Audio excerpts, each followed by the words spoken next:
sad to see one of my favorite manga get robbed so badly in terms of adaptations. But if Uzumaki can get a good adaptation after all these years, then I guess anything's possible at this point. So that was a fucking lie. Uzumaki, not to be confused with Naruto's dad, is a horror manga series by Junji Ito, who I've been a pretty big fan of for a couple years now.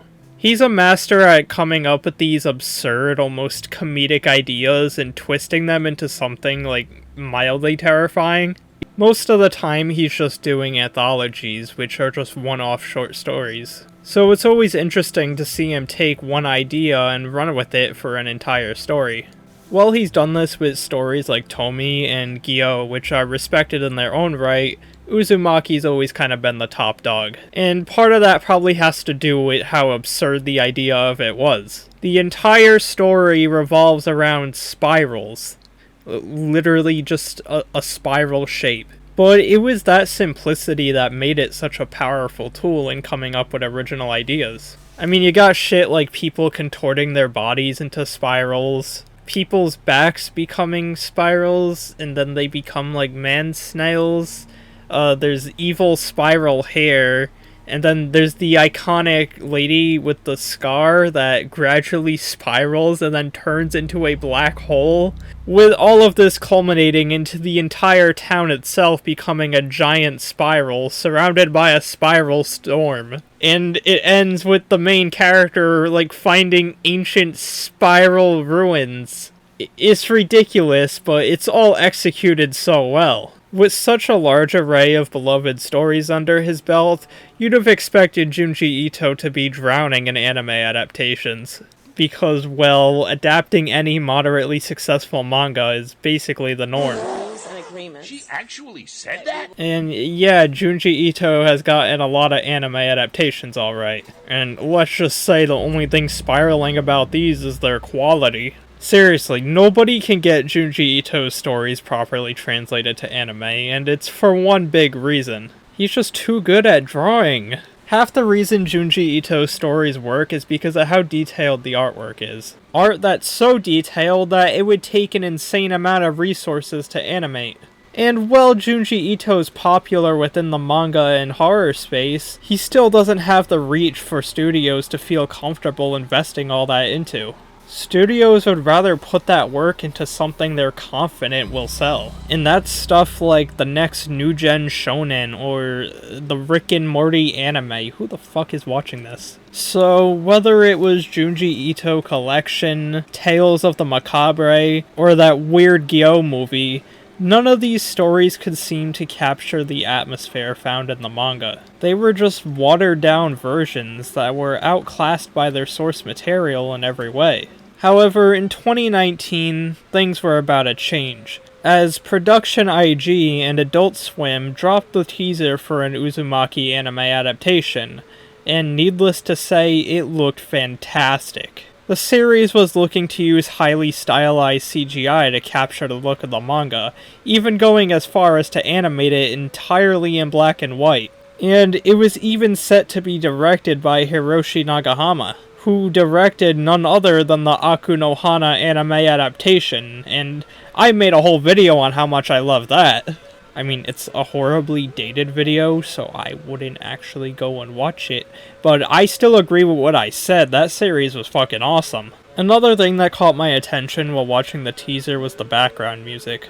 The composer was Colin Stetson, who had an extensive track record in both the music industry and horror film scores themselves.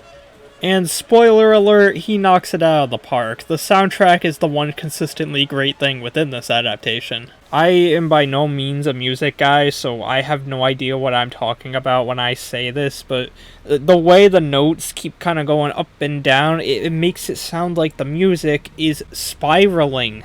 Anyways, after the series was announced, it'd go a bit quiet, with only a handful of new information trickling out throughout the year. We got stuff like the Japanese voice cast, and word that it would only be 4 episodes. Condensing 20 chapters into 4 episodes definitely sounded a bit concerning, but Junji Ito himself said he was pleased with how it was handled, and with how beautiful the teaser looked, I didn't really expect the series to be that long anyways. Animating the entire manga with that quality would be quite a task, so I kinda just assumed that the series would highlight the best moments. And while that would have not made it a great introduction, I think it would have been a really good novelty for already existing fans, even inspiring people to check out the manga. So I was fine. It was summer of 2020, and at Adult Swim Con they announced that it would be delayed to 2021, which was pretty much expected. If you don't remember, COVID was at its peak around that time, and basically everything ever was getting delayed, so it really wasn't that big of a deal. So, 2021 came around, and we got yet another delay, this time for 2022. Usually when projects get delayed multiple times, I start getting a bit more concerned, and it didn't help that Nagahama himself said COVID forced them to restructure their plan from scratch. But you know what, fine, they could still clutch it, they're delaying it so it's better, it's like the Miyamoto quote. But then summer of 2022 came, and we got yet another delay. This time it was requested by the staff, and this time it was an indefinite one. Something was going on. I get that animation takes time, especially animation of this caliber, but after Adult Swim's executive producer Jason DeMarco said it's coming out late 2023, and it still didn't come out late 2023, I knew something was up. I had a feeling this series wasn't being delayed for quality assurance, it was being delayed because they were in the midst of developmental hell. There even came a point where I just expected them to cancel it altogether, but still, after 5 years of on and off announcements, it finally happened. Uzumaki officially aired its first episode on September 29th, 2024, and it was pretty good. Now, there were some pacing issues that I'll get into later, but the presentation kinda made up for it. The animation looked as good, if not better, than that initial teaser. And yeah, the voice acting and OST were great. They finally did it. We finally got a good Junji Ito adaptation. No, the fuck they didn't. You know the title of this video. I would not be making this video if it was only a 10 out of 10 banger. That'd be boring. So yeah, if episode 1 of Uzumaki is a 5-star gourmet meal, then the other 3 are frozen pizza and ranch. And I don't care what Blazer says, frozen pizza and ranch is stupid. Stop eating it, peanut butter gamer. So what happened? How did the ball get dropped so hard? Well, we can't really say for sure, but Jason DeMarco would take again to Blue Sky with a thread that says, "I can't talk about what went down, but we were screwed over. And the options were A, not finish it and air nothing and call it a loss. B, just finish and air episode 1 and leave it incomplete. Or C, run all 4, warts and all. Out of respect for the hard work, we chose C." Why the fuck did I give him that voice? While he couldn't specify beyond "we were screwed," we can make some assumptions based on the current state of the animation industry. If I had to guess, it was probably a mix of heavy miscommunication, random budget cuts, and strict deadlines. It probably reached a point where executives were like, "Alright, we gave you enough delays, we're not pouring any more money into this, we're not giving any more time, you either drop it, or we drop it."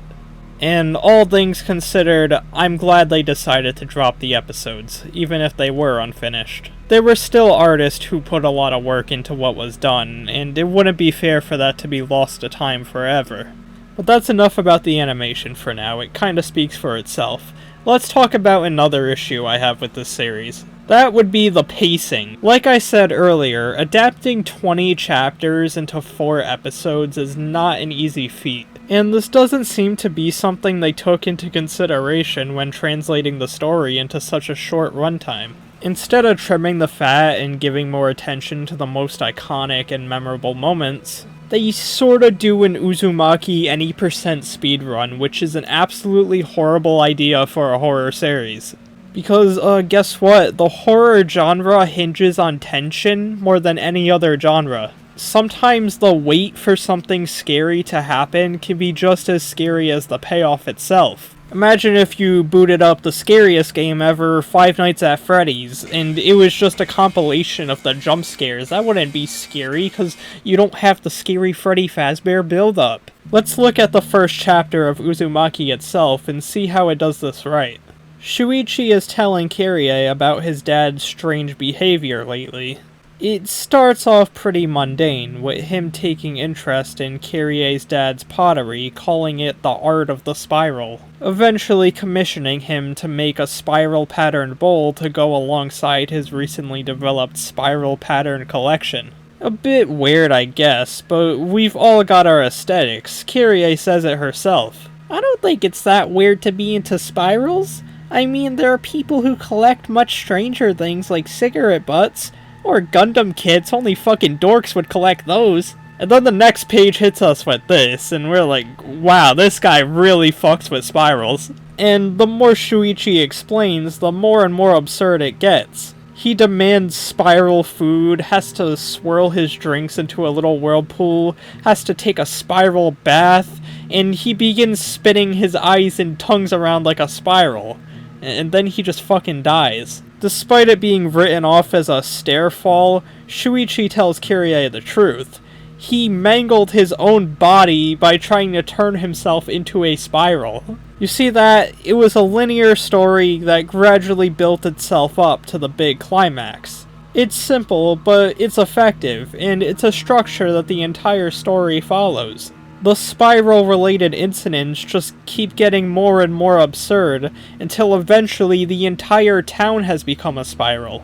You could say that the story spirals into madness. But the anime isn't a spiral, it's more like a scribble. It doesn't follow a linear structure, it just jumps in between random chapters. You got the Shuichi dad story, but oh, we also gotta get the Black Hole Scar story, that's an iconic one. Oh, throw in the Man Snail story, and then get the follow-up to the Shuichi's dad story, the Shuichi mom story. This all happens in the first episode. Junji Ito's scenarios are inherently goofy, but they work because of two things: good artwork and good build-up. But the Uzumaki anime lacks both of these things, and that results in the series feeling more like a comedy than a horror. You know what the Uzumaki anime ends up feeling like? The Final Destination movies. Just random cartoonishly stupid deaths happening for no reason at such a rapid pace. So yeah, this series let me down, and it sucks because I can tell there was passion behind it. The series had such strong direction, but it suffered from executive meddling in a short runtime. We need to save my boy Hiroshi Nagahama. First Akunohana and now this. He's a fucking brilliant director, coming up with all these awesome ways to adapt horror manga, but he gets fucked by circumstances that are out of his control. Let him make like a Blood on the Tracks adaptation or some shit. We need to give him his moment to shine. Anyways, that's pretty much all I had to say on this topic. I guess we'll keep holding out hope for the next Junji Ito adaptation. Fuck it, dude, just let Nagahama do the Cat Diary at this point.